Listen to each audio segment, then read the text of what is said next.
Hi అండి, అందరికీ నమస్కారం. Welcome back to my channel. ఇప్పుడే అందిన వార్త. వైసీపీ రూట్ మార్చడంతో జగన్కి బిగ్ షాక్ ఇచ్చిన మోడీ అండి.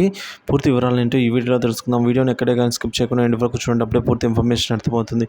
వీడియోకి ఒక లైక్ కొట్టండి ఫ్రెండ్స్. వీడియోలోకి అయితే వెళ్ళిపోదాము. ఏపీలో కూటమి సర్కారు ఏర్పాటు కాకముందు వైసీపీతో చట్టా పట్టాలు వేసుకుని తిరిగిన ప్రధాని మోదీ ఎన్నికల వేళ రూటు మార్చారు. టీడీపీ జనసేనతో కూడిన కూటమితో బీజేపీ జట్టు కట్టడంతో వైఎస్ జగన్ను దూరం పెట్టారు.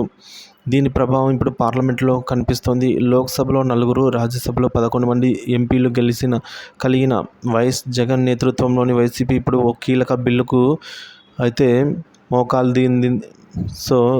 ఆమోదం తెలపలేదు. దీంతో ప్రధాని మోదీ రూటు మార్చుకోక తప్పలేదు. మహారాష్ట్ర, హర్యానాలో తర్వాత త్వరలో జరగబోయే ఎన్నికల లబ్ధి కోసం కేంద్రంలో ఎన్డీఏ సర్కార్ అనూహ్యంగా వక్ఫ్ చట్టం సవరణ బిల్లును లోక్సభలో ప్రవేశపెట్టింది. అయితే దీన్ని విపక్ష ఇండియా కూటమితో పాటు ఎన్డీఏ కూటమిలోనూ లేని తటస్థ పార్టీ అయిన వైసీపీ, అలాగే బీజేడీ, ఎంఐఎం వంటి పార్టీలు వ్యతిరేకించాయి. దీంతో కేంద్రం ఇరుకున పడింది. చివరకు ఈ బిల్లును జాయింట్ పార్లమెంటరీ కమిటీ పరిశీలనకు పంపుతూ నిర్ణయం తీసుకుంది. ఈ నిర్ణయం వెనుక కేవలం రాజకీయ ప్రత్యర్థుల వ్యతిరేకత మాత్రమే ఉందని తొలుత అంతా భావించారు. కానీ జరిగింది వేరు. లోక్సభలో గతంలో మోదీ సర్కారు తెచ్చిన చాలా బిల్లులకు ఏ కూటమిలో లేకపోయినా వైసీపీతో పాటు బీజేడీ కూడా మద్దతు పలికాయి. కానీ తాజాగా ఏపీ, ఒడిశా ఎన్నికల్లో బీజేపీ నిర్ణయాలతో ఇప్పుడు ఈ రెండు పార్టీలు బీజేపీకి వ్యతిరేకంగా మారాయి.